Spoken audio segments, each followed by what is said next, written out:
Yo, once again, it's on. Back at you one more again, Real Kens TV. In the house like kitchen sinks. Now, before I get into this afternoon story, if you will, y'all jump in the comment section. Let me know where you chiming in from. I'm in Lexington, Kentucky. Let me know your city, your state, your hood, your set, whatever it may be that you representing, and let us all know if you the man or the woman that you say you be. You know, oftentimes when people tell these stories, these booty bandit stories, there's always a fearful name, you know, and it always makes the individual seem as though they're a monster. Not to say that they're not monsters, because I definitely don't agree with their tactics. But you hear the names, you know, Fast Eddie, Fleece Johnson, you know, Big Rufus, Big Tracy. And when you hear these names, you're just visualizing an individual. Big dude, probably tattoos everywhere, deep voice, mean demeanor, as in stature. But oftentimes, that's not really the case. You see, sometimes booty bandits, the ones that I've run across, because you see them in prison, they're the nicest dudes. They come across as the most nicest, mannerable individuals. To the point to where you would never even know that this individual was the way that they actually are, unless you know, right? You got two booty bandits on the same yard. Very common. It's not like each yard only has one booty bandit. You got Lisa. Lisa's light skinned. Probably about, I don't know, 6 foot, maybe 6'1". Definitely not 5'11". Long braids. Couple tattoos on his face. He's probably weighing in at about, he's probably 225. Been locked up for a little while, but nothing over the top. Lisa likes what he likes. I want to say Lisa's real name was like Joe or something, but everybody referred to Joe as Lisa. Weird as it may sound. Now, I never had any interaction with this individual, so I never had to call him by his name, if you will. Now you have another bandit on the yard, Michael Michelle. They were about the same size. Michael Michelle was dark skinned, wore the little fade or whatever. I mean, it, you know, it's just what it is in the penitentiary. I get somewhat uncomfortable telling these stories sometimes, but the truth is the truth, and the truth must be heard. I would recommend that every single one of y'all that watch this video, share this video. Every youth, every kid, every young person, every YN needs to hear this message, because there is a message. So you got these two bandits on the yard or whatever, and at least once a week, sometimes twice a week, but at least once a week, the Gray Goose is going to pull up. Gray Goose is what they refer to in Kentucky, the prison bus. The prison bus pulls up. You got people outside, inmates or whatever, waiting to see who's getting off the bus, see if any of they homeboys is getting off the bus. Yo, what up, bro? Yeah, come on with us. You know what I'm saying? That's just how it is. But you also got the individuals such as Lisa that's watching that bus as well. Now, Michael Michelle was already involved with somebody at this particular time, so he's really not too much, you know, he's already doing what he's doing. Lisa sees this dude get off the bus, little young white dude, no more than 22, 23 years old. He might be about 5'8", maybe 5'9", but I want to say probably about 5'8". You got black hair, short hair. Actually, it's about medium length hair. They used to cut your hair off, like when you went to the penitentiary, but they don't anymore. So he had hair that probably came down, you know, to his neck. Had a chin strap, beard, or whatever. Didn't have any tattoos, anything like that. You see, when these individuals get off the bus, they're immediately a target.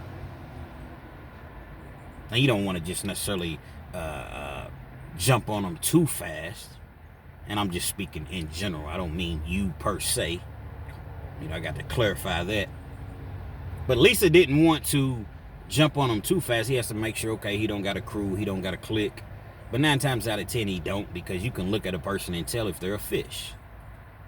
First time in prison. You can try to portray this image all you want and act like you're not nervous or afraid. People see right through that. First time in prison, I was nervous. Second time in prison, I was nervous. Third time in prison, I was nervous. Just a natural reaction that you're going to have. Gets off the bus. Later on that day, Lisa's at him. Now, the reason Lisa's at him so soon is because there's other bandits on the yard. There's other people on the yard. So you have, just because an individual likes the same things, the same sex, don't make them a bandit. But then you have your individuals that are bandits, and they're going to do whatever it takes to get what they want. Lisa's at him. Little young dude's name was Travis, man. I don't even know what Travis was in there for. But it had to have been something somewhat serious, because he was behind them walls with the lions, tigers, goons, gorillas, and birds, hyenas. Otherwise, he probably would have went to a camp, low-level security prison or something of that sort. But now he's at a medium security, so evidently he's done something. Lisa's getting at Travis. Travis heard all the stories. There's a process before you actually get to prison. You go to the county jail, then you go to the Rotary Farm, aka the fish tank, then you go to whatever facility that you're going to be going to. So people tell you the do's and the don'ts. Don't gamble. Don't snitch. See no evil, hear no evil. Stay off at basketball court. Don't steal. Don't mess with nobody's boyfriend. Don't loan. Don't borrow. These are the cardinal sins that I always talk about in prison. It sounds easy to say. It is easy to say, don't do these things. But when you're sitting in there and you're bored and you got your mind is on things, you got a little money coming through, you like to gamble or you like to play poker or play parlay tickets or whatever, it's easy to find yourself doing these things. It's easy to, when you know that your money is supposed to come through and you're there and you don't have anything, and you smelling all this great food being cooked, it's easy to say, man, don't borrow, man. But somebody's, hey, man, I got a store. You need something, man, just holler at me. And then when your money comes, you pay me back then. That's how Lisa was approaching Travis. Travis stood his ground initially. No, I'm cool, man, thank you. You sure? I got you, man, if you need something. Now, when you look at Lisa, you would never think. It's not that obvious that Lisa is a bandit. Well-spoken, soft-spoken. Not aggressive whatsoever. On the flip side, Michael Michelle's a little bit more, just a little bit more rough around the edges, if you will. Lisa has a plan, okay? I'm not gonna go the route of just knocking him out and dragging him in myself. Nah, them days is over with, man. We don't do that anymore, man. Again, y'all make sure y'all share this video, man. Young people need to hear this. I'm a finesse my way in. After about a week or so in the yard, Lisa devises a plan and has 2 of his goons. Yeah, I said it. 2 of his goons. Just because he's a bandit, that don't mean anything. He hoops. He's running whole court. You know what I'm saying? He can hoop. He's dunking. He's in the weight pal working out. He's playing dominoes. He's playing, chess, poker, all of these things. He just likes what he likes. He has 2 of his goons run up on Travis and take his commissary bag. You would feel so sorry for this kid, man. Even though he's 22, he's technically not a kid, but when you look at him, you can only just... he just has the look of a kid. Run up on him and take his commissary bag. A couple days later, they rough him up a little bit. They don't beat him up, like hit him in his face and them, but they kind of just rough him up or whatever. Again, this is all a plan. Lisa goes to him.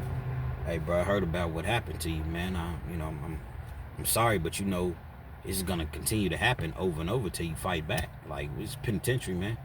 Dog eat dog, man. You can't check in. If you check in, guess what?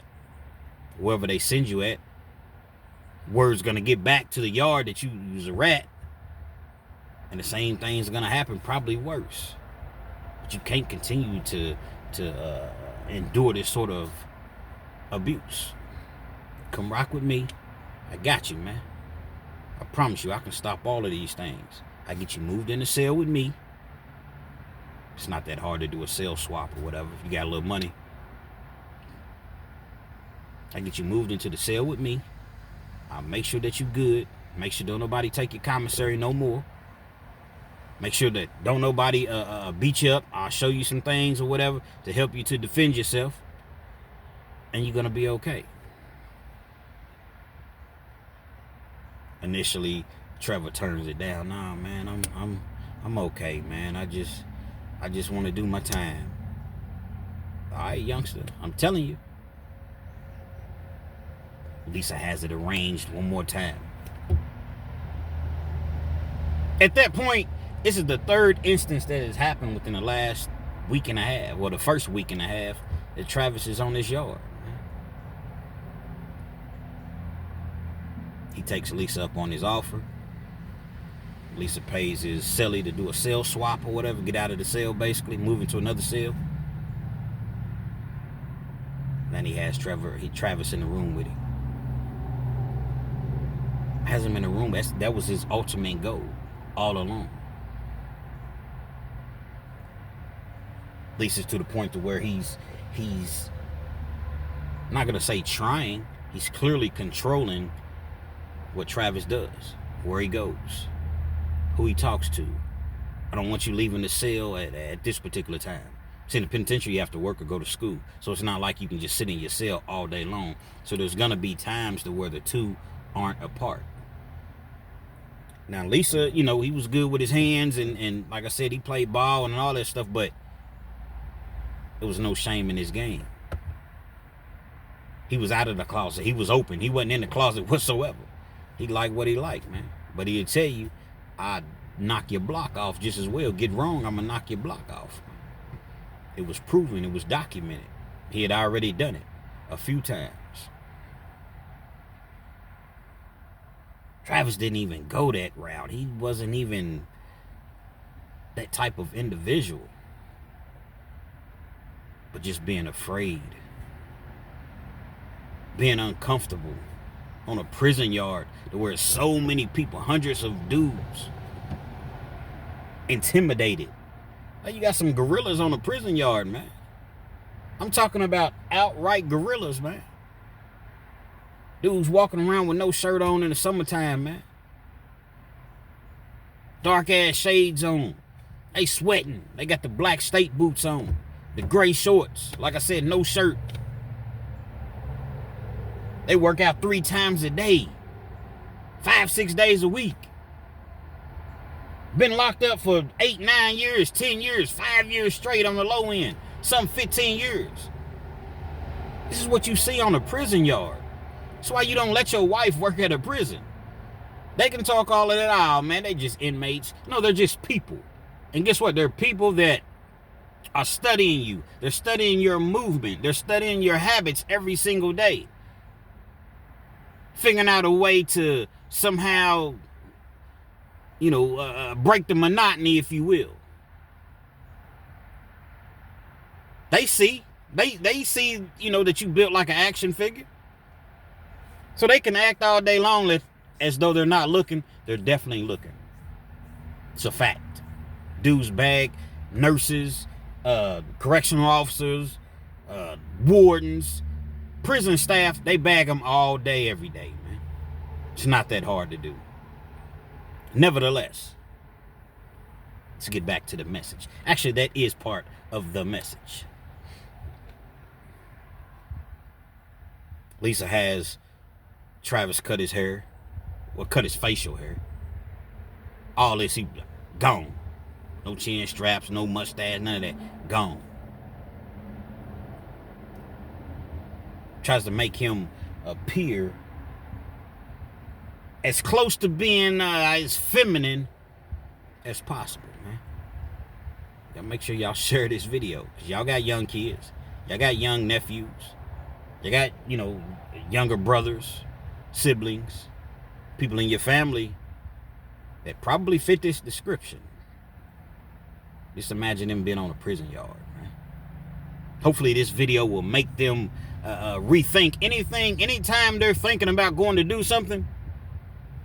I gotta remember what Ken said. I know they're gonna try to get me. I know a bandit's gonna try to get me. Y'all make sure, if you care, y'all make sure y'all share this video, and I'm gonna continue to say it to remind you all.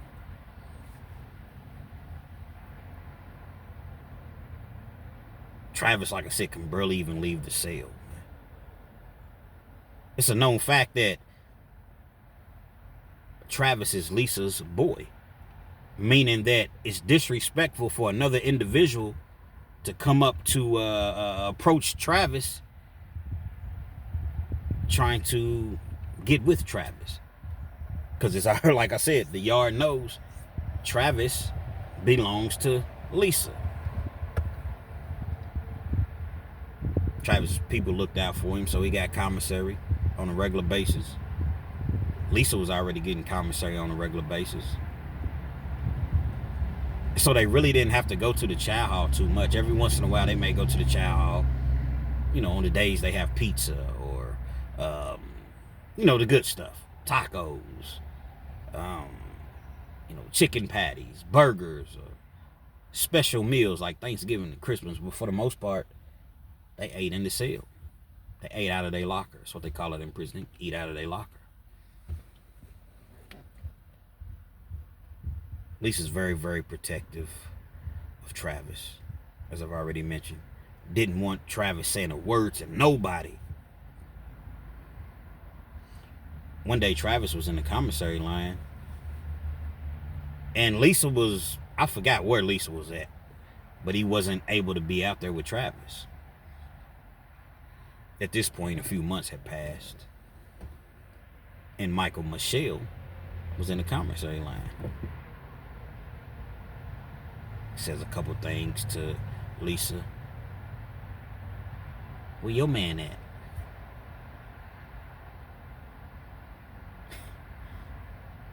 I think Travis may have answered, he's at administrative building or something of the sorts.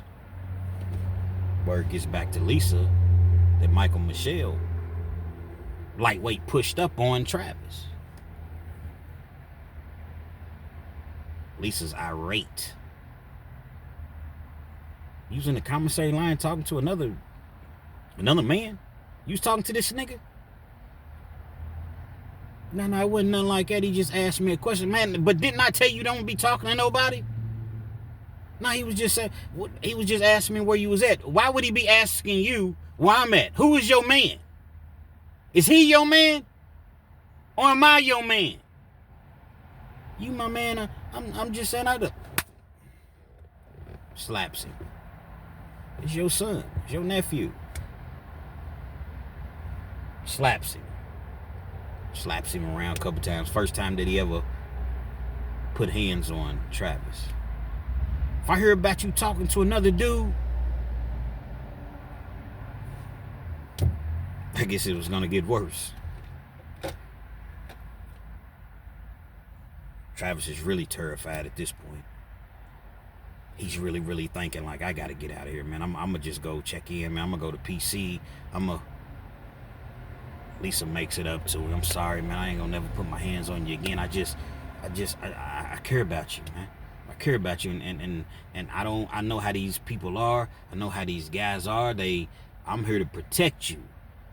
They're trying to trick you. They're trying to put you in a trick bag.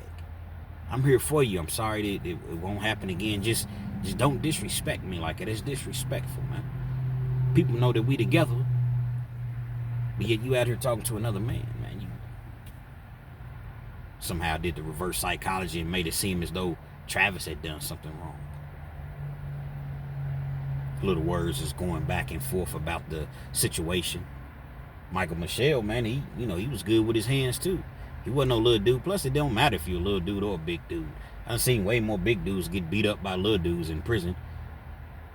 I guess I'm kind of arguing with myself, because who said anything about?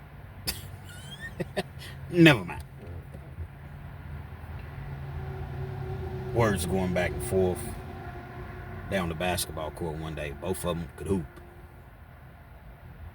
Y'all remember the episode on Dave Chappelle where he was talking about he was hanging out with Prince? And he was like, actually it was Charlie Murphy. He was like, much to my surprise, this dude could hoop. And they showed Prince playing basketball or whatever. These dudes can hoop, man. They on the court, man. They going hard. No pun intended. Remember what I said earlier about cardinal sins? Playing on that basketball court, man, will get your wig split. I've seen many dudes get their wig split on the basketball court or as a result of being on the basketball court. It's okay to shoot around if you just shooting with your partners or y'all playing 2-on-2, a little friendly game. But once you get to playing and it's competitive and y'all running whole court, man, it's always going to be a fight.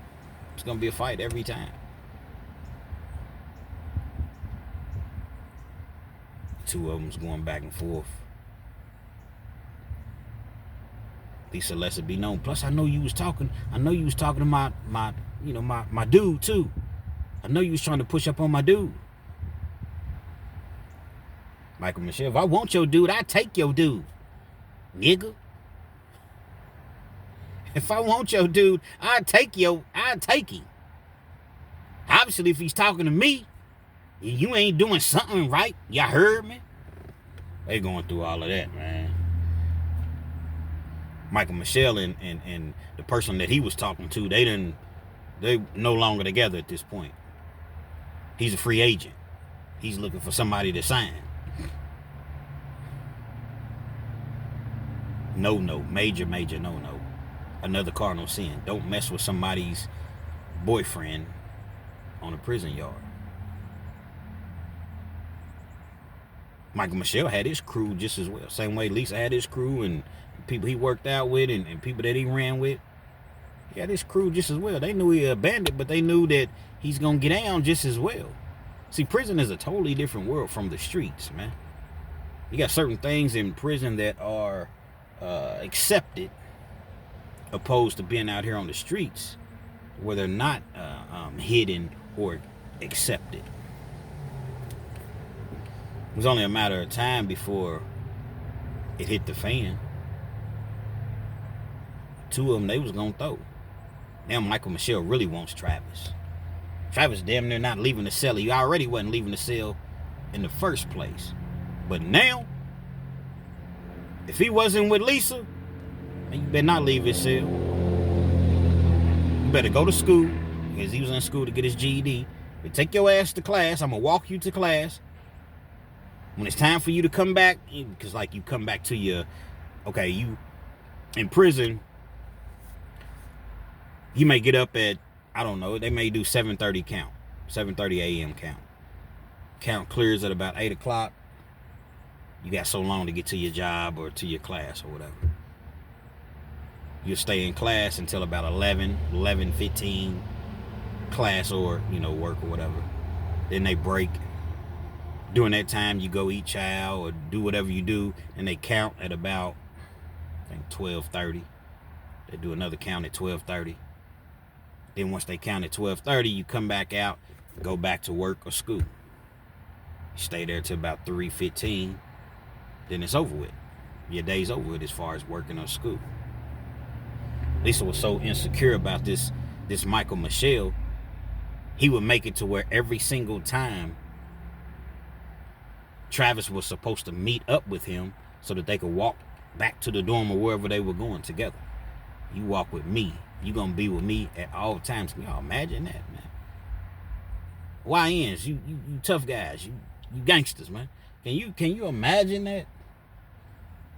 Don't think that it can't happen to you. Because guess what? Man, my homeboys is in the joint. I got a homeboy in every joint. Now in the feds, you don't. What if the feds picks your case up?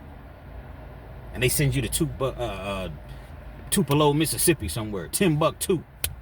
You in Nebraska. You in Arizona. 9 times out of 10, 9.999 times out of 10, you ain't gonna have no homeboys in Lincoln, Nebraska. Then what? Not me. You got me messed up, man. I know. But again, you got gorillas. Y'all share this video, man. This could be your nephew. This could be your son. You got gorillas in prison, man. You've been out on the streets, running the streets and living it up, smoking, drinking, not eating healthy, definitely not working out. All them years you was running the streets, you got this gorilla, this monster. 12, 13, 14 years straight. Been working out. 6 days a week. 3 times a day. Because see, in the beginning, when I first went to prison, you didn't have to work at the facility I was at. They just started that like a few years in, but originally, if you wanted to lay around all day or work out all day or whatever, it was your prerogative. Got dudes working out first thing in the morning. Yard open at 8. You at the weight pile. Work out until about 10. Eat lunch or whatever. You come back at about 12:30, 1 o'clock. Work out again.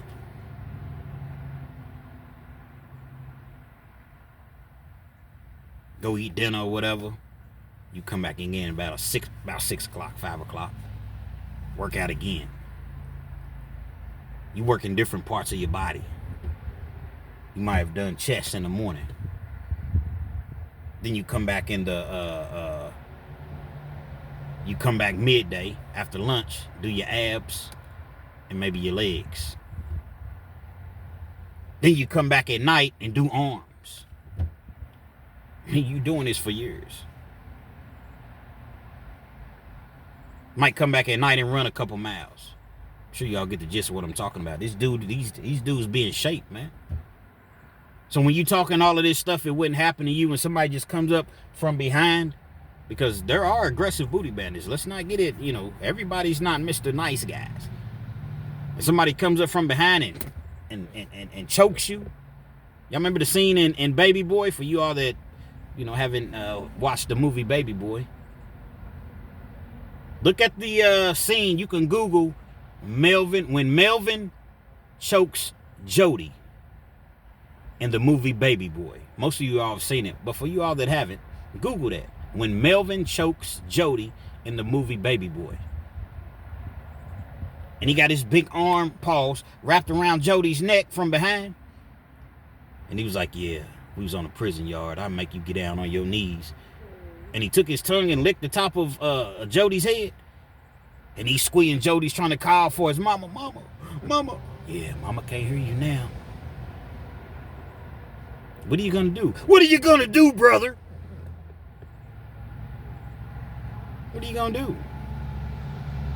Dude's squeezing the life out of you. I'm not sitting here saying that, well, shoot, nah, I'm going to just give it up. Nah, man, go on, just take me out. Go on, just unalive me before I just give myself up. But I'm just simply saying, what are you going to do to defend yourself? You can't do nothing with this dude, man. I'm going to just give me a knife. Well, Lonzo tell Jake it takes a man to kill Jake. That training day. Ain't like stepping on ants.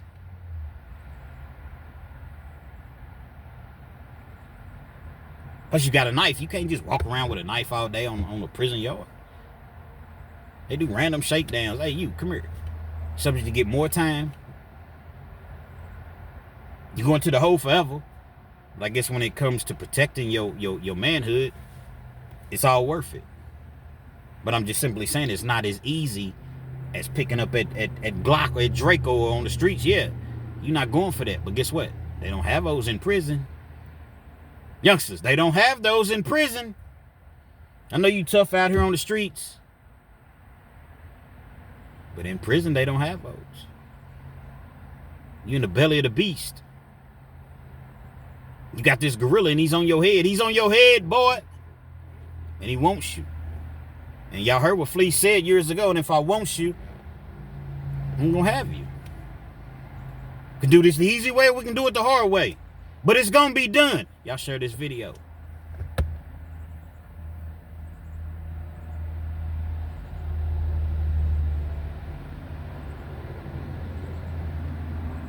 It's a matter of time. Friction on the basketball court. Words going back and forth. I'm going to do this. I'm going to do that. Finally, it hits the fan, man. Michael Michelle, he's tired of it. He's tired of the talking. He's tired of he's just ready to, I'm going in. He runs down on Lisa. They in the game room. They get to fighting. They fighting hard, man. Prison, you know, they got a game room where they got to, like, the game room might be, I don't know, it may be where the JPay machines are. JPay is like it's a machine that's like on the wall, whatever, and it's a keyboard. It's like a computer on the wall, basically. You could type and send people emails, and people could send you emails. You can do video visits or whatever. Then they might have like a big screen TV on the wall, whatever, a bunch of tables, people playing chess and poker, and they got like the grills and some microwaves. Everything's in the game room. They get to fighting in the game room. Michael Michelle came prepared. He got a shank and a lock and a sock. He came to do damage, man. The boy is mine. If I can't have him, nobody will have him. It's Mike's mentality. They fighting. He gets a couple licks off or whatever, but they're not really like clean shots to the dome. Man, when I tell you that Lisa wrapped that sock around his forearm, because you know when you go to hit somebody with a lock and a sock, you throw your hand up. Sometimes that sock is gonna wrap around the forearm. Mike Michelle had the sock tied to his wrist. So it's not like he yanked him forward. So when he yanked him forward, he goes to, I guess, try to slice him up with the shank. Knocks his other arm down with his free arm. So he knocks his arm down, the shank falls on the ground. You know how in the movies they fighting and one person got a gun, one person might have a knife, and they get hit and the knife or the gun goes sliding across the floor. That really happened. And somebody picks it up and just walks off. Got me a shank. Man, that boy Lisa picked Mike up, slammed him, boom, slammed him on his head, man. Once he's on the ground, cold demonstration. I talk about demonstrations all the time in prison. A person is going to put on a demonstration to let anybody know, if you mess with me, this is what's going to happen to you. What happened to that boy? What happened to that boy? He stomped that man out. Stomped him out. State boots. Beat the brakes off of him. Problem is with all of that, security sees what's going on. There's cameras.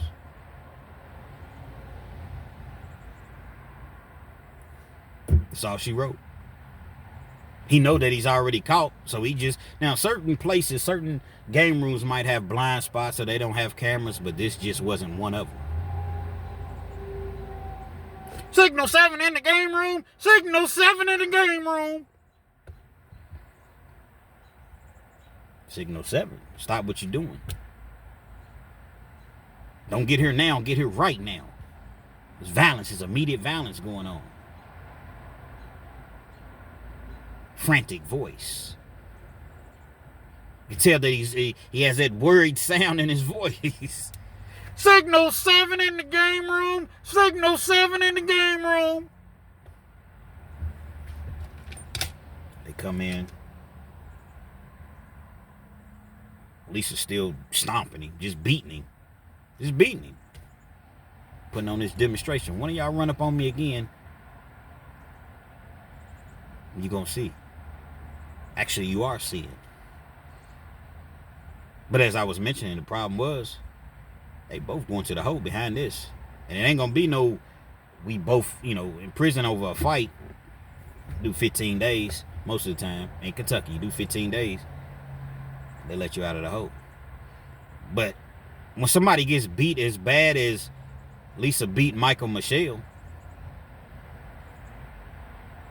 once you all do come out of the hole, it's going to be on a different yard. They'll do what's called a keep it separate. You all would never, be on the same yard. Go to the hole. Only thing that saved Lisa was that he was defending himself. He was defending himself because, as I mentioned, Michael Michelle came at Lisa. He was the attacker. Lisa still got a heck of a write-up.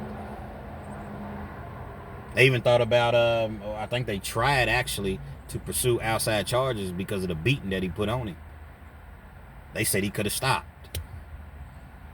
Once he was cool, but he continued to just stomp him out, beat him up. He could have used a lock and sock on him, but he didn't. So as I mentioned, he got a write-up. He was able to come out of the hole. By the time he came out of the hole, Travis, they had moved somebody else in the room. They're not going to save your bed space for you. So you know that Lisa was not pleased with that whatsoever. They ended up getting that situation cleared up. The two of them were able to get back into the room together after, a few months or so. And shortly after that, I got transferred because at this point it had been, 8-9 months. I was only on the yard for 9 months before they moved me to a low-level prison. Again, can you all imagine if this is your son, you can't do anything to get in there and help him? You know he's not the fighting type. You know he's not the street guy to where everybody recognizes or... Nah, he's prey. He's prey. So while you out here, and it's okay if you like your rap music, but you listening to this drill music, and I'm not saying that it's bad. I think that they send a bad message. But you have to have the ability, the common sense to know this is entertainment. This is not real. These dudes are not living like this at all. The majority are not. Back in the day, you couldn't tell me I wasn't a no-limit soldier. You don't want to go to war with a soldier. No limit. True, nigga. I thought I told you. You don't want to. You couldn't have told me I wasn't a no-limit soldier. But I wasn't going to go out here and live by what I was hearing in their music. It was entertainment, and I knew that. Unfortunately, a lot of these youngsters out here these days, these YNs, they try to go by and live by what they're hearing in his music. They're gonna see if you're a soldier when you're in penitentiary, man. They're gonna see. Stay out here with your family, man. Don't become prey. Penitentiary, once again, is a different world. It's a different world. Anybody that's been to the joint, you will know that this story is 100% authentic because you've seen it. You know what it is about. You've seen much worse. Like I said, the booty bandits in there, they're nice guys. They come across as nice guys. Don't mean they are nice guys, because I don't think they're nice people at all. That want to extort and take advantage of people and take their kind, you know, their innocence and their innermost, knowing that they can't really protect themselves like that. No, I don't think they're nice guys whatsoever. But they come across as nice guys, nice people. All along, they got a plan. And if they can't get, if you not willing to get down with the get down, they're gonna find a way to get in them pants, youngsters. Just share this video. Hopefully you like the video. Feel free to comment. Definitely share again. Subscribe to the channel if you're not already subscribed, and be sure to hit that post notification so anytime I bring you this action and this heat, guess what? You're amongst the first to receive, man. Wonder what old Travis is up to now. He probably been out. I'm not sure exactly how much time he had, but this was some years ago.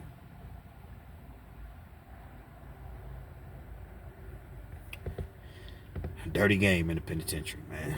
Best thing to do is just stay out. Real Kens TV. Respectfully.